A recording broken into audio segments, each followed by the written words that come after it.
এই হাদিস অনুযায়ী আমরা বলতে পারি যে আবু তাহা মোহাম্মদ আদনানের বক্তব্য শোনা যাবে না, আবু তাহা মোহাম্মদ আদনানের বক্তব্য শোনা যাবে না। আসসালামু আলাইকুম ওয়া রাহমাতুল্লাহি ওয়া বারাকাতুহু নাহমাদুহু ওয়া নুসাল্লি আলা রাসূলিহিল কারীম আম্মা বা'দ।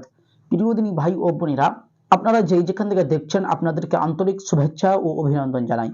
প্রিয় দিনী ভাই ও বোনেরা, অনেক দিনী ভাই বোন আমাদের নিকট জানতে চেয়েছে যে আবু তাহা মোহাম্মদ আদনানের বক্তব্য শোনা যাবে কিনা। প্রিয় সুধীবৃন্দ, আবু তাহা মোহাম্মদ আদনানের বক্তব্য শোনা যাবে না। আবু তাহা মোহাম্মদ আদনানের বক্তব্য শোনা যাবে না, কারণ আবু তাহা মোহাম্মদ আদনান একজন বিদাতি বক্তা।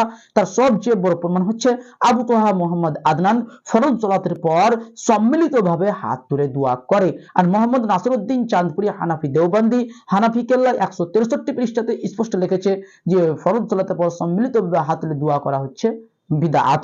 প্রিয় সুধীবৃন্দ, এখন যদি কেউ বিদআত করে তাহলে তার বক্তব্য শোনা যাবে কি? চলুন আমরা সালাফ থেকে প্রমাণ করি। সুনানুদ দারিমি হাদিস নাম্বার 411 নম্বর হাদিস, প্রথম খণ্ড 390 পৃষ্ঠা।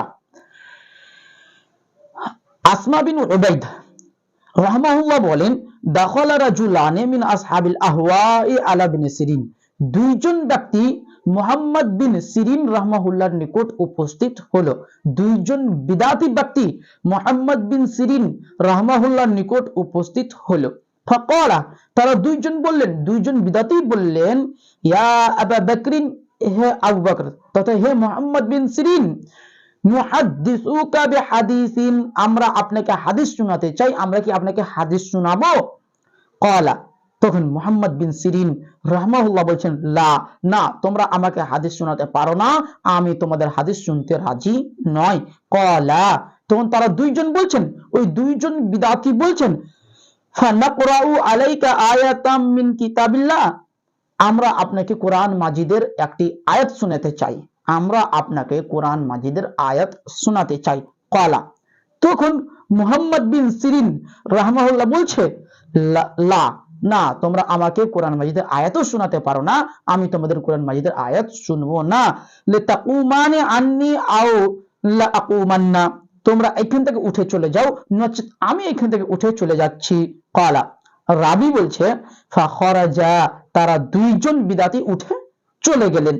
ফাকালা, রাবি বলছে, বাযুল কওম, মানুষদের মধ্যে কিছু মানুষ বলছেন, ইয়া আবু বকরিন, হে আবু বকর তথা হে মুহাম্মদ বিন সিরিন, ওয়া মা কানা আলাইকা আন ইয়াকরা আলাইকা আয়াতাম মিন কিতাবিল্লাহ, তারা দুইজন তো আপনার নিকট কোরআন মাজিদের আয়াত পাঠ করতে চেয়েছে, আপনি শুনলেন না কেন? তাদেরকে পড়তে আপনি নিষেধ করলেন কেন? শুনলেন না কেন? ক্বালা, তখন মুহাম্মদ বিন সিরিন রাহমাহুল্লাহ বলছেন, ইন্নী খাশিতু, নিশ্চয় আমি ভয় করি, আন ইয়াকরা আলাইয়া আয়াতান, তারা কোরআন মাজিদের কিছু আয়াত পাঠ করবে, ফায়ুহাররিফানিহা, অতঃপর তারা দুইজন তাহরিফ করবে, অর্থাৎ কোরআন মাজিদের আয়াত পাঠ করবে, তারা কোরআন মাজিদের আয়াতের ভুলভাল ব্যাখ্যা করবে, হাদিস পাঠ করবে, হাদিসের ভুলভাল ব্যাখ্যা করবে, এটা আমি সবচেয়ে বেশি ভয় করি। ফায়াকিরু যালিকা ফি কলবি, তাদের ভুলভাল ব্যাখ্যা শুনে আমার অন্তরে তাদের জন্য জায়গা পেয়ে যাবে, তথা আমিও বিদাতীদের মধ্যে শামিল হয়ে যাব। এই ভয়ে আমি তাদের আয়াতও শুনিনি, তাদের হাদিসও শুনিনি। এই হাদিস অনুযায়ী আমরা বলতে পারি যে আবু তাহা মোহাম্মদ আদনানের বক্তব্য শোনা যাবে না, আবু তাহা মোহাম্মদ আদনানের বক্তব্য শোনা যাবে না, কারণ তিনি অনেক ভুলভাল ব্যাখ্যা করে। তিনি অনেক আপনার তাহরিফ করে, অনেক ভুলভাল ব্যাখ্যা করে। কিছুদিন আগে সোশ্যাল মিডিয়াতে একটা ভিডিও ভাইরাল হলো যে আবু তাহা মোহাম্মদ আদনান তিনি বলেছেন যে আপনার মানহাজের উপর, আমাদের মানহাজের উপর থুতু নিক্ষেপ করে বলেছে, এই যে একটা অহংকারী টাইপ, এর মধ্যে অনেক ভুল ভ্রান্ত রয়েছে। আবু তাহা মোহাম্মদ আদনানের মধ্যে অনেক ভুল ভ্রান্ত রয়েছে। এবং পরিশেষে আবু তাহা আদনানের ব্যাপারে একটাই কথা বলতে চাই যে আবু তাহা মোহাম্মদ আদনান একজন বিদাতি।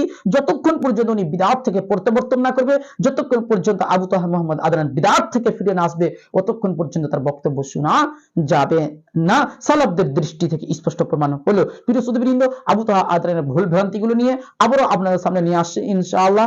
আজকের মতো এখানে বিদায় নিচ্ছি। আসসালামু আলাইকুম ওয়া রাহমাতুল্লাহি ওয়া